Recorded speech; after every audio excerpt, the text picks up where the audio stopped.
Hello friends, CC meet 111 પેપરની અંદર આપણે યુનિટ નંબર 2 ભણી ગયા અને યુનિટ નંબર 4નું જેનું આપણે લેક્ચર નંબર 1 આપણે આગળ ભણી ગયા છીએ. તો આજે આપણે સેકન્ડ લેક્ચર જોઈશું એનું યુનિટ 4નો. તો આપણે સ્પીયર વિશે અભ્યાસ કરતા હતા, જેમાં સ્પીયરની ડેફિનેશન આપણે ભણી ગયા, પછી સ્પીયરનું ઇક્વેશન આપણે જોઈ ગયા અને એના ઉપરથી ઓર્થોગોનલ્સ બે સ્પીયર ઓર્થોગોનલ છે એવું એક એક્ઝામ્પલ ગણી ગયા છીએ. તો હવે આગળ આપણે સ્પીયરના કેટલાક બે એક્ઝામ્પલ આપણે ગણીશું. તો અહીંયા ઇક્વેશન તમને આપી છે સ્પીયરની કે obtain the equation of tangent plane for the sphere x² + y² + z² = a² at the point A alpha beta gamma. તો અહીંયા કોઈ એ પોઈન્ટ ટેન્જન્ટ કરે છે તમારે સ્પીયરની અંદર, એટલે કે ટચ કરે છે કોઈ લાઈન આ પોઈન્ટ આગળ. આ સ્પીયર આપ્યું છે x² + y² z² = a². આ સ્પીયર છે.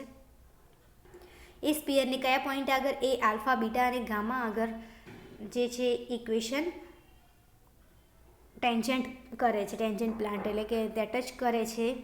તો આપણે એ ઇક્વેશન આપણે શોધવાની છે કે જે સ્પીયરને જે પોઈન્ટ આગળ ઇક્વેશન આપણે શોધવાની છે કે પોઈન્ટ આગળ કઈ ઇક્વેશનવાળું મતલબ કે પ્લાન એની ઉપર છે એ ઇક્વેશન આપણે શોધીશું. તો જેના માટે આપણે પહેલાં લખી દઈશું લેટ ધ સ્પીયર. અહીંયા સ્પીયર જે આપે છે એ લખીશું x² + y² z² = a² equation 1.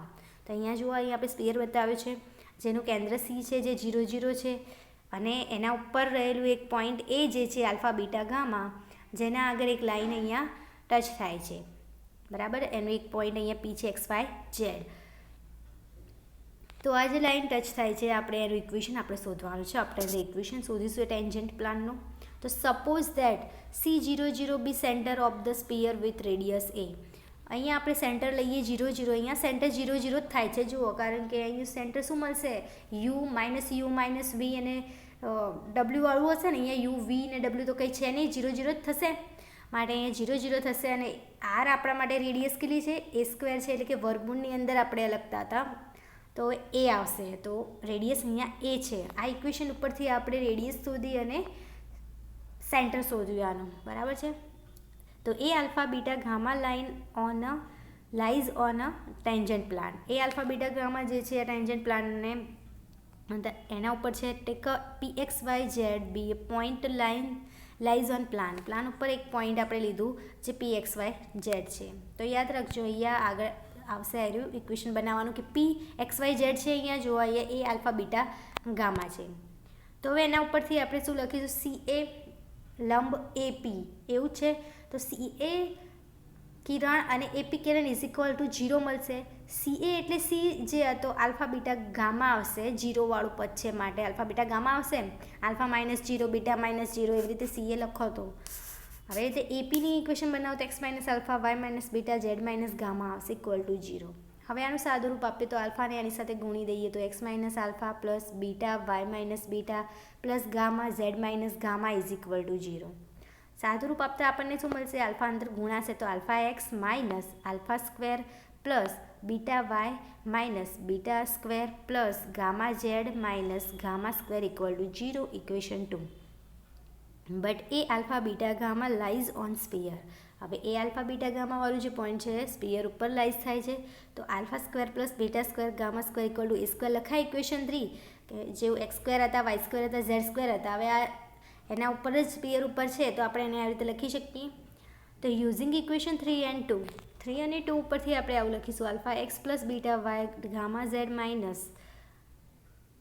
આલ્ફા² + બીટા² + ગામા² = 0. આ જે ઇક્વેશન છે 2 એની અંદર આપણે લખ્યું આલ્ફા x પ્લસ જોડે લાવી દીધા બીટા y, ગામા z લાવી દીધા જોડે, બરાબર. જે સ્ક્વેરવાળા પદ હતા એમાંથી માઇનસ બાદ કોમન કાઢીને અહીંયા કૌંસમાં લખ્યું આલ્ફા² + બીટા² ગામા² = 0. હવે આલ્ફા² બીટા² ગામા² બરાબર a² છે. તો alpha x + beta y + gamma z - a² = 0 લખાશે. તો આપણે આ જે ઇક્વેશન આપણે શોધવાની તે મળી ગઈ. હવે આગળ એક એક્ઝામ્પલ જોઈએ જે ઘણી વખત પૂછાય છે. 2013ની અંદર આ એક્ઝામ્પલ પણ પૂછાઈ ગયો છે.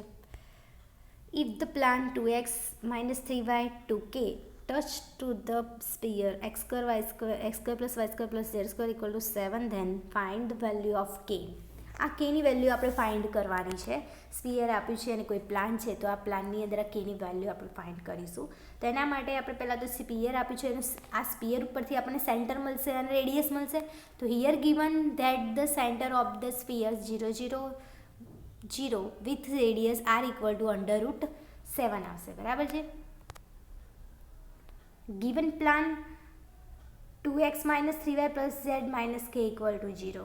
p is equal to perpendicular distance છે તો p ઇક્વલ ટુ માનાંકની અંદર d √a² plus b² plus c² લખાશે. હવે માનાંકની અંદર d એટલે કે ડીની જગ્યાએ અહીંયા આવશે -k. વર્ગમૂળની અંદર હવે a² plus b² plus c² છે તો a આપણા માટે 2 થશે, b આપણા માટે 3 થશે. બરાબર, એવી રીતે થશે. તો આપણે અહીંયા 8નો વર્ગ એટલે 4નો વર્ગ, c આપણા માટે 1 થશે અને 1નો વર્ગ પ્લસ 9 એટલે અહીંયા આવશે 14, k/14. અહીંયા માઇનસ જે માનાંક છે એટલે માઇનસ રહેશે નહીં એટલે k રહેશે. When the plane touch to the sphere, હવે આ સ્પિયરને ટચ કરતું હોય તો p બરાબર r અને રેડિયસ જેટલું હશે તો p બરાબર શું છે k/√14 ઇઝ ઇક્વલ ટુ √7. તો k is equal to √98, k equal to √98 એટલે તમે આવી રીતે લખી શકો 49 × 2 તરીકે. તો 2 એટલે કે 49 × 2 છે, 49 એટલે શું લખાશે, કોનો વર્ગમૂળ થશે 7નું, તો 12 આવશે 7 √2 આવશે. તો k બરાબર 7 √2 આપણને મળી ગયા. બરાબર છે. તો અહીંયા પહેલાં સ્પિયરનું ઇક્વેશન આપ્યું હતું, એના ઉપરથી આપણે રેડિયસ અને સેન્ટર લીધું.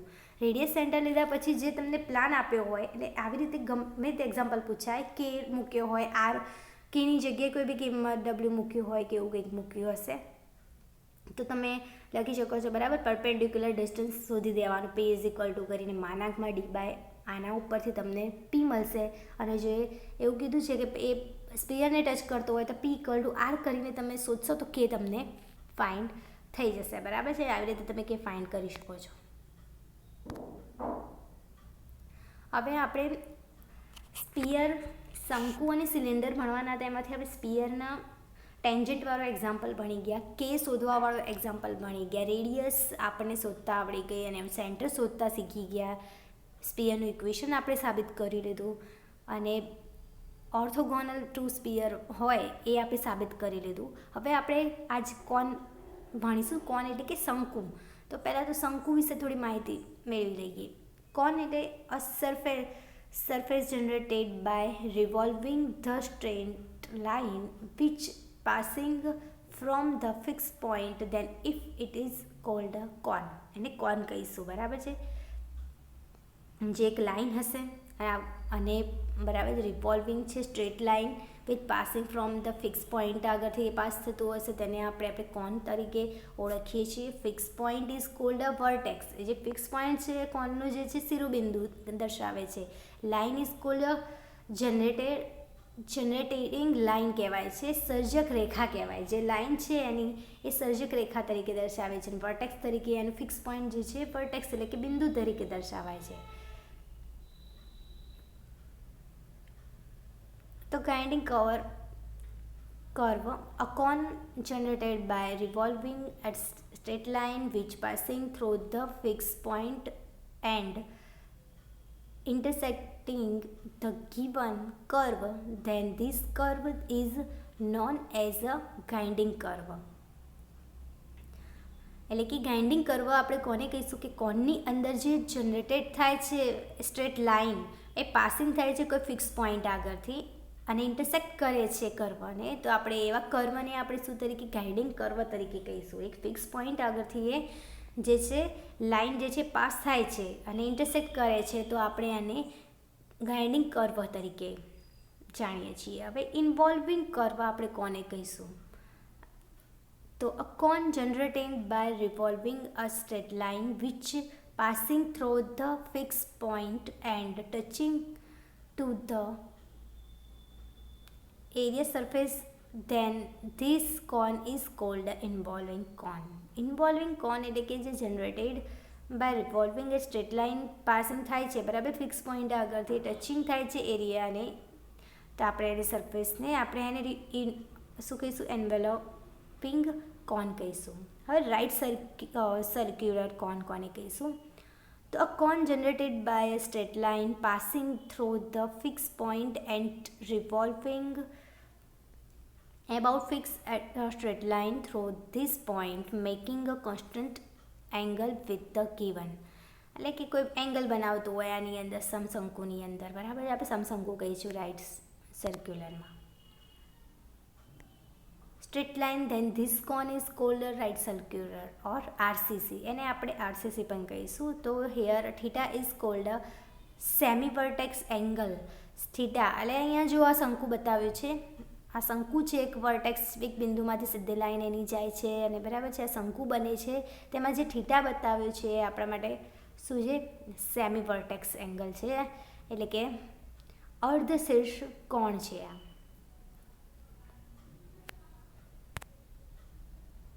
તો હવે નેક્સ્ટ લેક્ચરની અંદર આપણે શંકુના એક્ઝામ્પલ જોઈશું અને એક થિયરી જોઈશું.